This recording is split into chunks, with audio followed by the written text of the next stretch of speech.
আমার এই কেকটা মোল্ড আউট করার ভিডিওতে প্রায় 4.5 লাখ ভিউ হয়েছে। এটা আমার পেজের ওয়ান অ্যান্ড অনলি ভাইরাল একটা ভিডিও। আর এটা নিয়ে ছিল অনেক আপুদের অনেক প্রশ্ন। আমি একটা একটা করে প্রশ্নগুলোর উত্তর দেওয়ার চেষ্টা করব। এটা কি রাইস কুকারে করা হয়েছিল? না, এটা রাইস কুকারে বেক করা হয়নি। রাইস কুকারের মোল্ডটাতে এটা আমি বেক করছি, কজ আমার বাসায় ওই সাইজের কোনো হাইট মোল্ড ছিল না। আর আমি আলাদা আলাদা বেক করতে চাচ্ছিলাম না, তাই আমি একসাথে বেক করে নিছি। তারপরে প্রশ্ন ছিল এটা কত পাউন্ডের কেক, কত ডিম দিয়ে করছি। এটা ছিল একটা 3 পাউন্ডের কেক, যেটা আমি 6টা ডিম দিয়ে করছি। দেন আপনারা এখানে ভিডিওতে দেখতেই পাচ্ছেন আমি পুরা কেকটাকে 2 ভাগে ভাগ করে দেন ওই 2 ভাগকে আবার 2 ভাগে ভাগ করছি, কারণ আমার একটু মোটা লেয়ারের কেকই পছন্দ।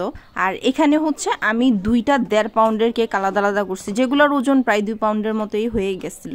And that was perfectly fine, because কেকগুলা আমি আমার বাড়ির জন্য বানাইছি, মানে গ্রামের বাড়ির জন্য। একটু বেশি হলে কোনো সমস্যা নাই, বরং বেশি হওয়াটাই প্রেফারেবল। আমি দুঃখিত, আমার বলার ধরনে হয়তো অনেকেই ভেবে নিছেন এটা আমি রাইস কুকারে বেক করছি, কিন্তু ট্রাস্ট মি, রাইস কুকারে যদি আমি বেক করতাম সেটার আমি ঘটা করে প্রচার করতাম। রাইস কুকারে অ্যাকচুয়ালি কেক বানানো পসিবল। কিছু আপু কমেন্ট করে জানাইছেন ওনারা বানাইছেন এবং সুন্দরভাবে বেক হয়েছে। আমি একদিন ট্রাই করবো ইনশাল্লাহ, অ্যান্ড ওই দিন ডিটেলসে ভিডিও শেয়ার করবো।